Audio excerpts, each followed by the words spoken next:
राजा उदार झाला आणि हाती भोपळा दिला अशी अवस्था ऊस उत्पादक शेतकऱ्यांची झालेली आहे.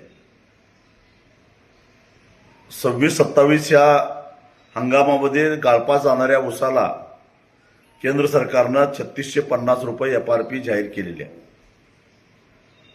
एवढंच नव्हे तर निर्लज्जपणाचा कळस म्हणजे ऊसाचा उत्पादन खर्च हा 1 टनाचा 1820 रुपये त्यांनी दाखवलेला आहे.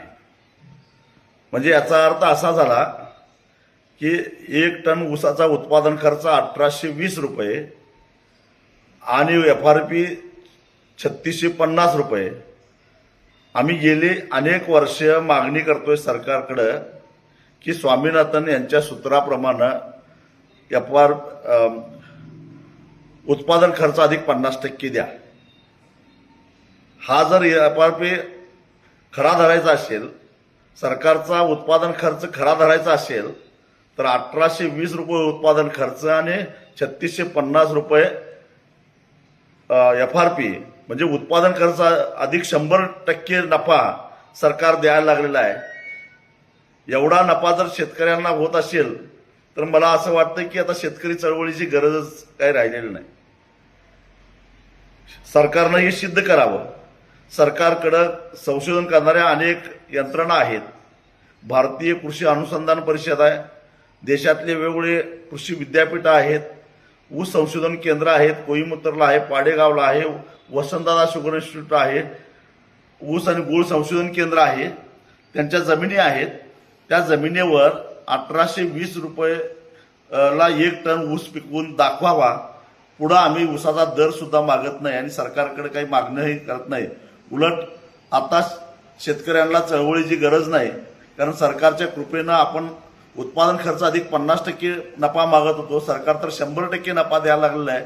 आजचे दिन आलेले आहेत. आता चळवळीची गरज नाही म्हणून माझ्या सकट चळवळीतले सगळेच कार्यकर्ते आम्ही निवृत्त व्हायला तयार आहोत.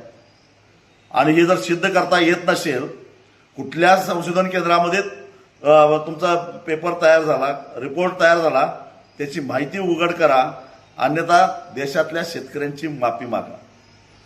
या अशा प्रकारे भूलथापा द्यायचं आता बंद केलं पाहिजे. गेल्या वर्षभरामध्ये रासायनिक खताचे जे भाव वाढलेले आहेत, अर्थात त्याला जबाबदार केंद्र सरकारचं धोरण आहे. खतावरची सबसिडी कमी केली, डॉलर महाग झाला, आखाती युद्धजन्य परिस्थितीमुळे कच्चा माल वेळेवर न आल्यामुळे किमती वाढल्या. म्हणून महाग दरामध्ये आज शेतकऱ्याला खतं घ्यावी लागतात.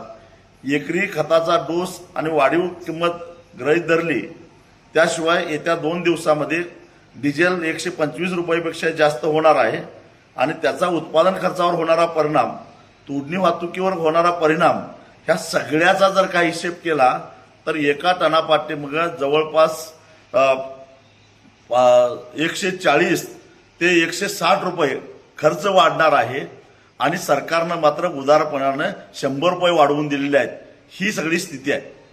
आणि मग असं असताना शेतकऱ्यांची फसवणूक का करता? माध्यमातून असं पसरवलं जातं की आता शेतकऱ्याला सुगीचे दिवस आले, 100 रुपये वाढले म्हणजे, अरे पण खर्च आमचा 160 रुपयानं वाढला, त्याचं काय?